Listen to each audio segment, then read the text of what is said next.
I'd like to bring on to stage, please, Phillip Wylie. Phillip, hello, sir. How are you? Great. How are you? Very good, thank you. And where did you just fly in from? Carrollton, Texas, which is just north of Dallas, Texas. Fantastic, fantastic. I just love the fact that this is such an international conference, and not only that, I see you've got the regulation information security haircut, which means that we make the perfect pair on our viewers' screens at the moment.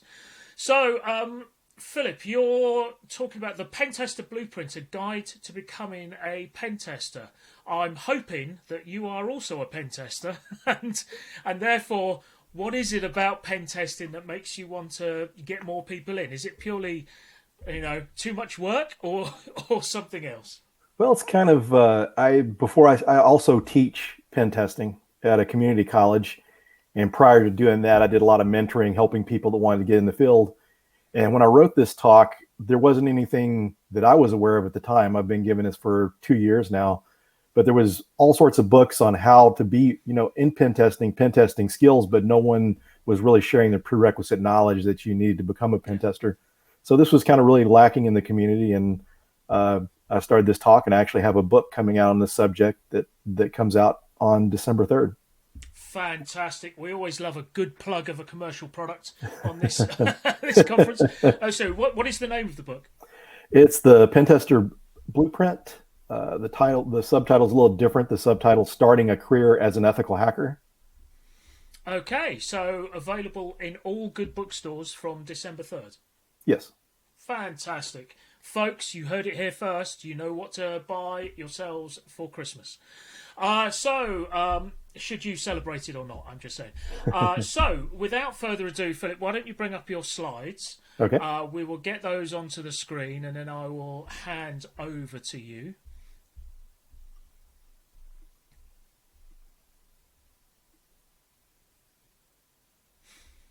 There we go. Fantastic. Philip, you have the floor and I will see you on the flip side. Okay. Thank you. Thank you.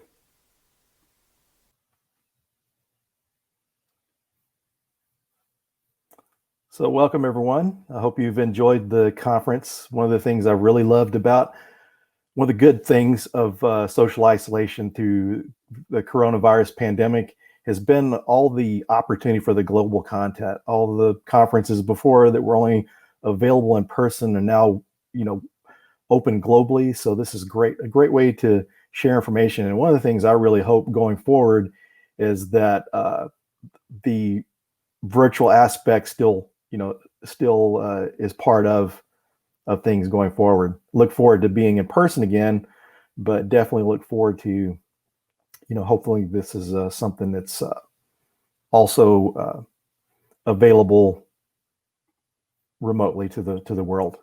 So for those of you that don't know me, I'm Phillip Wylie. I am the lead curriculum developer at Point3 Federal.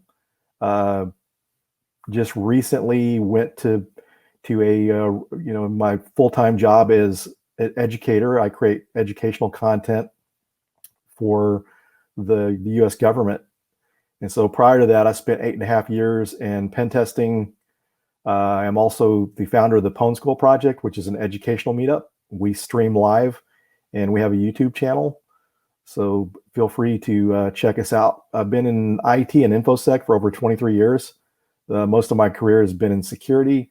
Spent the last 8.5 years as a pen tester, and one of my most recent roles in offensive security was working as a red team lead. I was in the Tribe of Hackers Red Team book, and as I mentioned, I have a book coming out, the Pentester Blueprint, based on this talk. In December, I am the co-host of the Uncommon Journey podcast with Chloe Mustagi and Alyssa Miller. I'm an Innocent Lives Foundation ambassador and also a Hacking is Not a Crime advocate and board member. So my uncommon journey to offensive security kind of started out way back out of high school. I didn't know what I wanted to do for a living. So my friends told me I should be a professional wrestler. So I wrestled professionally for a while. And during that time, I actually wrestled a bear. And, I got married in '88 and I needed to get a more stable career, I stuck with the wrestling thing for like another year. And then I worked various jobs, retail, sales, construction, different types of manual labor, but none of that really paid well and was anything I was interested in. So I went to a trade school to learn AutoCAD drafting and became an AutoCAD draftsman. I did that for a few years, and during that time, prior to being a drafter, I really didn't have exposure to computers. So I learned how to use computers, and a lot of the places I worked at as a draftsman, we didn't have IT staff. So I figured out how to fix things and found out that I had more of a natural ability for the IT side of things. So I taught myself how to build computers, took a Novell network operating system course, and became a sysadmin. So I did that for a little over 6 years, and then I moved into InfoSec, started out as a network security analyst. And then after a while, our company hired in a CISO, and he came in and kind of divided our group up into different sections. Everyone on the team was doing network security and risk assessments. So everyone did the same thing. But when this new CISO came in, he divided us up into different specializations. And fortunately, I got put in AppSec, and AppSec is where I learned about pen testing. So I got laid off in 2012, and I went to work consulting as a penetration tester. So I share this journey to just kind of get, the pro wrestling part is really not relevant to becoming a pen tester or the drafting piece, but the stuff to keep in mind here is the sysadmin experience, the network security experience, the AppSec. Those things played a big role in me becoming a pen tester. So I share this slide each semester with my students because this event actually came out of one of my lectures for the first day of class. Each semester, I would do a first day introduction to pen testing to tell my students about pen testing, and it's eventually turned into a conference presentation, which I gave for the first time at BSides DFW, which is the local BSides conference to my area, which is the Dallas-Fort Worth area. And so I share this slide each semester with my students because I love this quote that I first learned from Spider-Man: with great power comes great responsibility. So only hack or perform pen test if you have permission, even better written permission. Hacking without permission is illegal. And so up at the top, you see this little sticker up there: hacking is not a crime. I'm a advocate for hacking is not a crime and a board member. And what we're trying to do is to let people know that hacking is not a criminal activity unless you're using it as such. Just like locksmiths unlocking your door, that's not illegal unless they don't have permission or they're trying to get in for nefarious reasons. So we're trying to get the message out. Hacking is important. Your security researchers are finding vulnerabilities that allow people to create remediations for and fixes. So it prevents, we're just trying to take back the name, that it's not just a negative, that it's a positive thing. And what is pen testing? Pen testing is assessing security from an adversarial perspective, attempting to exploit vulnerabilities to gain unauthorized access to systems and sensitive data, also known as hacking. Security posture from an adversarial perspective gives you a better understanding of the security risk severity. Exploitable vulnerabilities are higher risk and higher priority for remediation, as well as justification for budgeting. Sometimes remediation can be very expensive, and if you prove that vulnerability is exploitable, then there's more of a need to remediate that finding. So that's a lot easier for companies to justify the cost of remediation. Why pen testing? Regulatory compliance is a big reason for pen testing. When I got started in 2012, most pen testers were consultants or contractors. As payment card industry data security standard became regulatory compliance requirement for companies processing credit cards, then the need for pen testing became more well known and became a more of a priority. A lot of companies were still using consultants at that time, but as the need for testing, was proven, then companies started hiring their own internal pen testers. And so pen testing, it's a fun job. Every time I hack into a system, it's still just as much fun as it was the first time. And although it's not really a new role, it's relatively new as an overall concept in security programs. So there's a lot of good opportunities out there in this area. Pen testing jobs. So pen testing is the short term of penetration tester. And these roles can fall and normally be categorized as security consultants, analysts, or engineers, because not all HR departments can give a single title to every job within a company. To make things easier to manage, your security personnel, whether they're defenders, pen testers, SOC analysts, a lot of times have similar titles. The job descriptions are what varies. So when you're looking for a job, you want to look through the job descriptions. And so some different terms synonymous for pen testing is ethical hackers. This is the one that's most common. Think of the ethical hacking certification, the certified ethical hacker. It was one of the first certifications of its kind, but to make it easier to understand, they use the term ethical hacker. So this is a lot easier for non-technical people to understand what you're talking about, and even some technical people. Offensive security, adversarial security are some of the newer terms that you hear pen testing referred to as.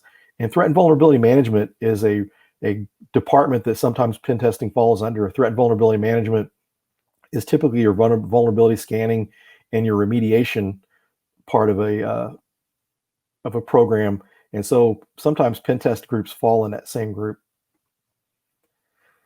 So pen testing skills in other areas. So not only are these skills important for pen testers, it's helpful for SOC analysts and network analysts and engineers. Being able to identify malicious traffic makes them better at their job, makes them, help the defense of the company. So your digital forensics and incident response, be able to investigate a incident and understand the attacks makes it easier for your investigation. If you're not familiar with those different type of attacks, it's going to take a little more to investigate. So understanding pen testing is helpful in those areas. Purple teams, this is kind of a newer concept. This is where the defense and offense security works together to improve the defenses. So instead of just performing a pen test, you're able to go in and work with these teams to execute scripts, to see if scripts can be executed on the endpoint, seeing if it's being detected, and working together as a team with the defensive team to be able to block and detect these type of activities. And application security, be able to test the security of the application through the software development lifecycle makes it easier to remediate these findings. If you find something earlier on, it's easier to fix than you've been through several iterations of updates on your code. So this is an important area. And actually, this is kind of where I found out about pen testing myself, was working on an AppSec team. Types of targets that you're going to test. So there's different type of targets that you're going to test as a pen tester. So network, you want to test internally, externally, and from the internet, and wireless. Attacker can have a high-powered antenna and USB network adapter and, attack your facility a mile down the road or so. So you really need to make sure that that's the external facing as well as internal is tested.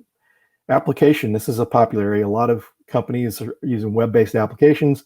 They can be accessed anywhere. If allowed, they can be accessed outside the company. Thick client, your traditional binary executable type files, mobile and cloud, as well as API and IoT. APIs are used a lot due to like IoT and that sort of thing. But this is a really important area to test. Web applications have really become popular because at one time we wrote thick client applications to work on different operating systems. And at one time, it was mainly just Windows, but with, Linux in your environment, Mac OS in your environment, mobile devices, then web application made it easier to deliver an application across multiple platforms. In hardware is a popular area that needs to be tested. Your network hardware, your companies that build routers and switches are going to test their products to make sure they're secure, and your medical devices need to be tested as well. I've performed Wi-Fi pen tests for hospitals during my consulting career, and it's kind of scary when you see these medical devices connected to a Wi-Fi network. So a malicious actor got access to that network. They could compromise those devices, as well as some of these devices like pacemakers and insulin pumps are connected by Bluetooth, so you can manage the systems and monitor those devices. So these need to be tested. They can be weaponized for bad. So we want to make sure that those devices are secure. Transportation, any type of transportation, different types of vehicles, cars, buses, trains, airplanes, we need to make sure those are secure, especially with the autonomous driving, self-driving vehicles coming out.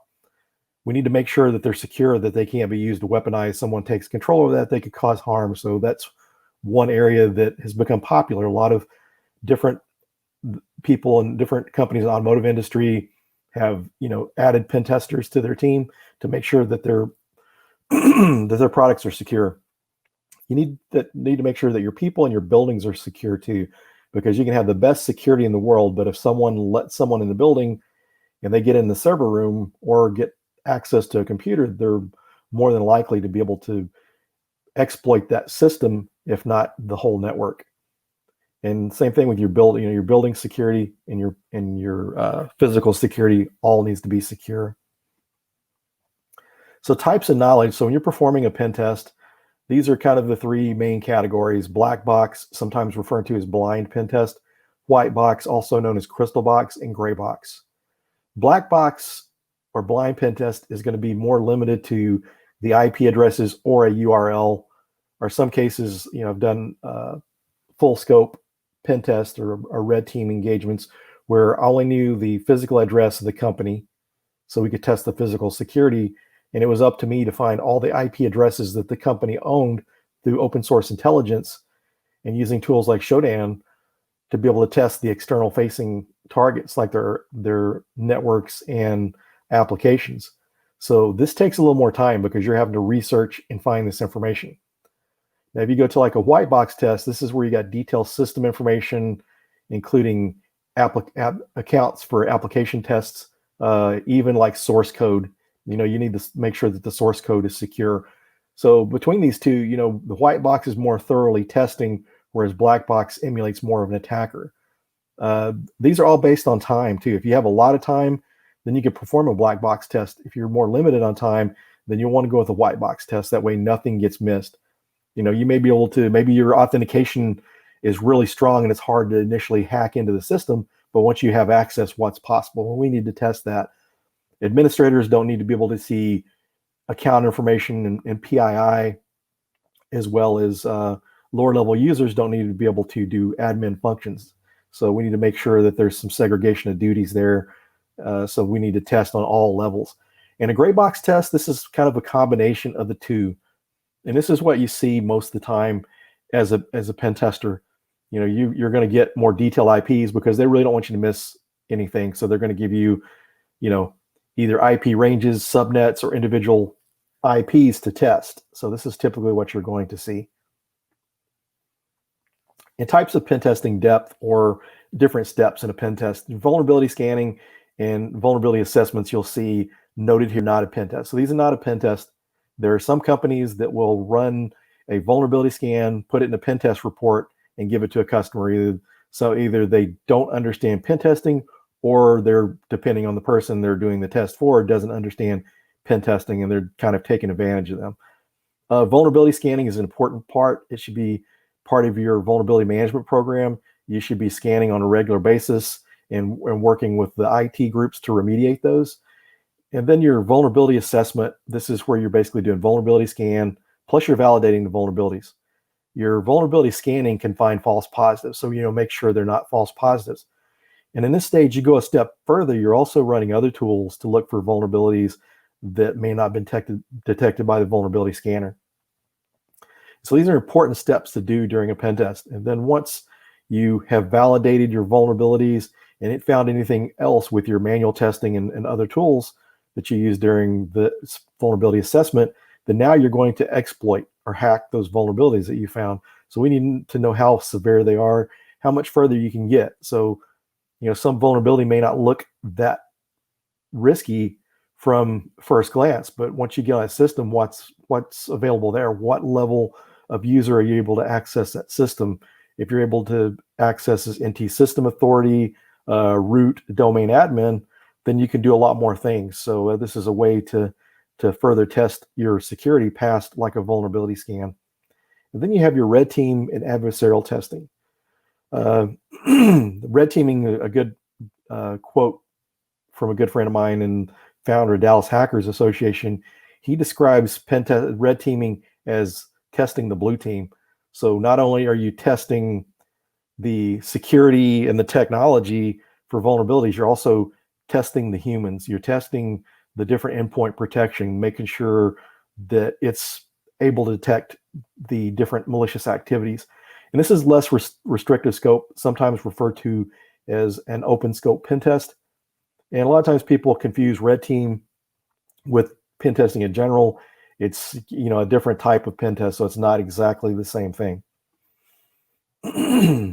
So specializations, which this first one really not a specialization. This is just typically where someone starts out as a pen tester. It's what most pen testers do. As a generalist, you're testing network, Wi-Fi networks, and some light web application. These generalists are not typically experts in web app pen testing, but you need to know a little bit of web app pen testing because a lot of administrative tools to administer like print servers, different IT functions use like a web front end. So as a pen tester, you may get in, maybe the endpoint protection is good. They've got all their patches in place. Everything's configured securely. Sometimes the web layer is the only way to get in. So you need to understand some light web app pen testing. Then the next specialization is your application, your web app, mobile, cloud, API, and FIT clients. This is an important area, and a lot of people come over from here as developers. Maybe you work as a developer, you're interested in pen testing, then you understand that technology, so it's easier for you to, secure or break into that technology. So there's social engineering, physical building assessments, security assessments. So these kind of go hand in hand, these two. The social engineering, physical are usually part of the same type of assessments. Then transportation, as we mentioned earlier, and red teams. So how do I become a pen tester? This is where this talk has really become popular. People, hear of pen testing, they see it looks like something interesting, something they like to do, but where do they start? There's a lot of books out there that show you how to perform pen tests, the different tools, but nothing really guides you and tells you, okay, this is what you need before you become a pen tester.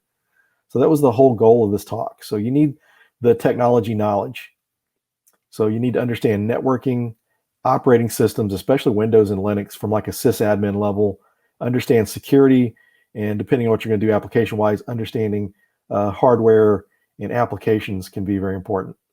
So you really need to understand the security before you can secure it and before you can break into it. So understanding how to build a server, if you install Apache web server, then you're going to have more of an idea of what it needs to be to secure it, and then you're going to know what to exploit by being able to set that up.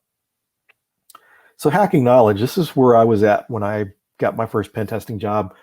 I had used vulnerability scanners, but I didn't know how to hack, so I had to take a hacking class. So I took the OSCP, and so the OSCP is where I learned how to hack. So you can get this hacking knowledge from classes, conferences, such as your BSides conferences, different meetings and meetups, your different user groups. There's groups that are, focused on security, and some of them cover offensive security topics.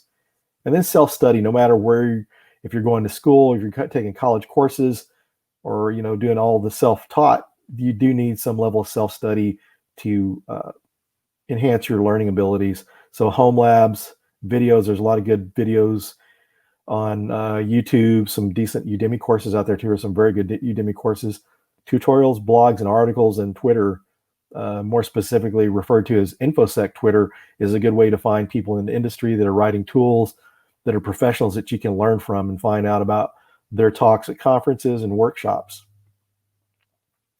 So the hacker mindset. So once even knowing how to hack, you've got to develop this mindset. And this is kind of similar to learning how to troubleshoot something. When you install like Windows Server for the first time and you have no problems with it, then it's easy to install. But if something goes wrong, then it's hard to troubleshoot. Until you've run into some issues and successfully resolved those issues, then you really don't truly understand that operating system. So the hacker mindset's kind of similar. You learn that, for instance, Apache Tomcat, if you have a unrestricted upload or you got default credentials, you can upload a malicious file. The malicious file can give you a shell to that system. Once you have shell access, then you know that you need to try to get a better, more stable connection to that server. If that service account's running as root or NT system authority, then you can do a lot more things. So you kind of learn through practice, through CTFs, home labs, and bug bounties, what to do next step. And you chain those activities together to learn how to breach a system, how to exploit the system, and gain access to it. So this mindset takes time and repetition to develop, and is best developed with hands-on hacking experience. So just like anything else, you can take a class And if it doesn't have any hands-on portions to it, then when you get out there in the real world you're working with, it's going to be a little difficult. So you have to get the hands-on lab piece to the learning.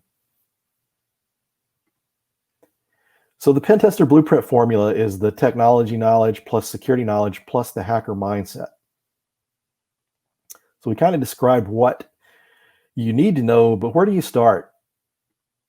So you need to develop a plan. So what you're going to do is you're going to do a gap analysis based on the skills you have and the skills you need. So if you have no IT experience, then you're going to start with the basics like operating systems, hardware, and networking. If you have IT experience, you could be on a help desk. Maybe you don't work with Linux. Linux is a good place to start. Learning security and networking. If you're in security, then kind of learn the areas that you haven't worked in. Maybe you're a network security analyst. You're going to understand the networking. You've got to learn how to hack. So doing, hacking and pen testing courses, participating in CTFs and bug bounties. Those are great ways to learn, and also build a lab. So here's kind of 3 high-level descriptions of some lab options. My favorite is the minimalist lab, and this is like the computer you use for your everyday. Maybe you have a laptop. Laptops is what I prefer because it's portable. If you're home studying, you get bored, you can move to other areas of your home. You could go to a coffee shop, or or if you're traveling for work, or you're going to see friends or in-laws or something, you can carry this with you and you can get some studying in. So the portability is really what I like of the minimalist lab. So you have no restrictions on where you're at, and with the minimalist lab where you have your vulnerable VMs and your attack VM, that you don't even have to have internet connection once you have this set up. So if you're somewhere where there's no internet, then no problem. And then a dedicated lab. This is having like a dedicated system with all your vulnerable VMs on there. And so that way, you can take your laptop or whatever and attack those systems. So you're going across the network, so it more emulates a network-based attack. So this is actually what I have. I have the minimalist and a dedicated lab. I have a server that I built just specifically for running vulnerable VMs. And so attack platforms. So you need something to hack with. And I'm sure most everyone on here has heard of Kali Linux. So this is like one of the first pen testing distributions out there. While very good, Parrot OS is another option, a really good solid option to alternative to Kali Linux. I got to use Parrot OS over the summer because I was performing some Wi-Fi pen test for my past employer, and I was having some problems getting some tools installed on Kali Linux. Tried Parrot OS and it worked great. So I'm really a big fan of Parrot OS now. And then Ubuntu, you can take Ubuntu Linux and install the Pentester framework, which is a utility or Python script written by TrustedSec that installs all the pen testing tools. So you have a little more control over what you're installing. And that way, if you like Ubuntu Linux, then it's a more familiar environment to work in. And then Windows, you need a system. If you're a pen tester, you need a Windows system and a Linux system because there's a lot of great administrative tools for doing network administration, Active Directory, and these are native to Windows, so these are very helpful. You can use the Commando VM scripts by FireEye, and that's a set of scripts that installs all the hacking tools on there for your pen test. So you need your Linux platform and a Windows platform. You need to be used to using both of those. For the longest time, everyone was using mainly Linux, but as Active Directory became a target, then more people started using Windows as an attack platform. So your home lab. So you need some vulnerable VMs. So you can download targets from vulnhub.com. Metasploitable 2 and 3 are great resources for vulnerable VMs. They have a lot of vulnerabilities. They were created by Rapid7 for people to learn how to use Metasploit, and it gives you targets to test Metasploit against. OWASP WebGoat, as well as JewShop and some other vulnerable VMs are great for web app pen testing. And then create your own VM targets with vulnerable software from ExploitDB. ExploitDB is a website that is a repository of exploits. And not only does it have exploits, it has links to the vulnerable versions of the software. So if you want to test a certain exploit out on that vulnerable software, then you can go download the software and build that in your lab and test it out. And another good reason to have a lab, even as you're an experienced pen tester, sometimes it's good to test exploits in your lab before you go to production environment. If you're not careful, you could break something in a production environment. And sometimes, you get one shot to run these exploits, and once it's run, if it doesn't work, then that system's got to be rebooted to be able to run that exploit. So testing it ahead of time is a great option, and be able to get the exploits and vulnerable software from ExploitDB is a great way to test it. So recommended reading. So this first book, Penetration Testing, A Hands-On Introduction to Hacking by Georgia Weidman. This was the textbook I used for my first year teaching. We went to Pentest Plus after that because Pentest Plus came out in 2018, and I wanted to give my students a certification to prepare for. So we switched to the CompTIA Pentest Plus material. But I still recommend this book because it takes you through building your own home lab and teaches you how to do pen testing. Georgia is actually an OSCP. So I remember when this book came out, I already had my OSCP, and I actually got the book from the publisher to review. And I just thought, once I read that book, it's like, man, if this only been out when I was getting my OSCP, it would have made things a lot easier. Then the Hacker's Playbook 2 and 3. This is what I would follow up after penetration testing. So this gets into some really good real world scenarios and skills to build for a pen tester. Version 3 is the Red Team edition, so I wouldn't skip out on version 2. If you're interested in red team stuff, read version 3 after you complete version 2. And the Web Application Hacker's Handbook, Discovering Exploit Security Flaws. This is created by one of the creators of Burp Suite, and it's a great resource for learning web application pen testing. Then I have a couple of resources over here on the right-hand side of the screen. The Red Team Field Manual and the Operator Handbook. These have different command line syntax for Linux, Windows. With the Operator Handbook, they get into some cloud technologies. They both cover some hacking tools.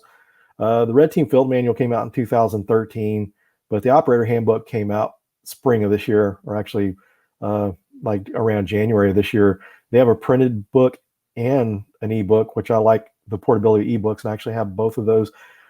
But it covers like some Kubernetes stuff and Docker, so a lot of different cloud technologies. So it's a really great reference to have. Good for red teamers, blue teamers, OSINT. So learning resources. So I've got a list of resources here. The top section here, there's a little space in between. The top section are paid resources going from the most expensive SANS all the way down to the least expensive pen tester, practical pen tester labs. And then below this, we've got some free resources here. BugCrowd University and HackerOne. They're trying to teach people web app pen testing to join their bug bounty programs. So they offer some good learning content. SANS has a good pen testing blog out there, hacking tutorials as well. Both these resources show you how to use different techniques and have cheat sheets. And Web Security Academy by Portswigger, instead of updating the Web Application Hacker's Handbook, they decided to put the material online, which, it's easier to, when you're going through a publisher, it could take a year, 6 months to a year to get the updates put up there. So with them offering the content online, they're able to continue to add stuff to it. And they have online labs, which is free. This is a great resource if you're wanting to learn web app pen testing. Then OWASP is a great resource. Hack the Box and Try Hack Me are good vulnerable VMs to practice your hacking skills. Over the Wire CTF and Under the Wire CTF. Over the Wire is more Linux based. So if you want to learn Linux and Unix security and how to hack those operating systems, that's a great resource. And Under the Wire is more Windows focused. And it also covers some PowerShell. So certifications, your entry-level certifications are going to be the CEH by EC Council. This one was one of the first certifications, so it's recognized by HR and management. And if you're doing business with the U.S. government, or you're a consult, or you work for the U.S. government, then CEH is one of the DoD certifications, as well as the CISSP. So companies that do business with the government like those certifications. Pentest Plus is a good one for beginners. I like this Pentest Plus because it really gets a lot into the methodology of pen testing. Then your intermediate and advanced certifications from SANS and offensive security. These are the certifications that will help you get your foot in the door, or at least get you an interview. The offensive security certifications, you actually have to perform hands-on hacking and pen tests to get certified. Whereas the SANS certifications, while not easy certifications, they're open book, but they're still widely regarded and looked for by hiring managers. If you look at a lot of job descriptions, they'll have like OSCP or GPen, or any of these other SANs and offensive security certs. Job tips, professional networking. My last 4 jobs have been, I've got referrals from people that I knew in the industry, people I knew of local meetups or knew from conferences. And this really helped my job search. Needed to change jobs a while back. It took me 2 months. And so based on all the work that I've done in the community and the networking, I was able to find a job in like 2 weeks. So, get out there and network, your friends or people in these different groups. A job comes open, they can share, it with you. If they know that you're wanting to be a pen tester, then they can keep that in mind. I've made referrals to people that I knew that were wanting to get started in pen testing. People come to me a lot because I teach pen testing, looking for entry-level pen testers, and I always keep in mind other people I know in the industry and community that are interested in the same kind of jobs. So talking to people, letting them know what your interests are is a great way to get referred to jobs. So interview tips, make sure your LinkedIn profile is professional and up to date with all your latest information. That's your own online resume, and that's what's going to pull recruiters towards you to get possible job opportunities. Prepare for your interviews. Know the OWASP top 10. If you're, all pen testing interviews usually cover something OWASP top 10 and some of the most well-known vulnerabilities. And so make sure to know those. Be able to explain basics like the 3-way TCP handshake and the OSI model. You'll still get asked questions on that. I ran across some of those questions in my recent job change as well. And so here's my contact information. Before I started teaching and presenting at conferences, I did a lot of mentoring, and I still do, and I'm happy to answer anyone's questions. So contact me on LinkedIn, email, or through Twitter. And my website is thehackermaker.com. And also check out pwnschool.com. This is for my meetup. I have some YouTube videos on there of some past talks. We record and stream our talks. So they're live, 2 talks each month. They're live as well as recorded and put on YouTube. So this is a great resource. We've had all sorts of topics on there from, people wanting to become SOC analyst, digital forensics and all sorts of stuff. So, these are some great opportunities. So if you're interested in connecting with me, reach out to me on social media. And if we have any time for questions, then I'm happy to answer any questions now. Great. Thank you so much, Philip. Thank you. That's some excellent advice and insider information on getting into the pen tester game. We don't have any questions on the YouTube link, although it looks like somebody has already pre-ordered a copy of your book on our say-so. So if we go halves on the profit, that'll be absolutely fine. I don't want any more than that. That was really good. I think one of the points that you made quite early on was the ability, or you certainly hinted at it, the ability of a good pen tester to work with other teams. And I think that's so very true, because we often, the traditional view of a pen tester is somebody who's just sort of by themselves, focused, single screen, single person, when actually it's a huge team effort. I think the previous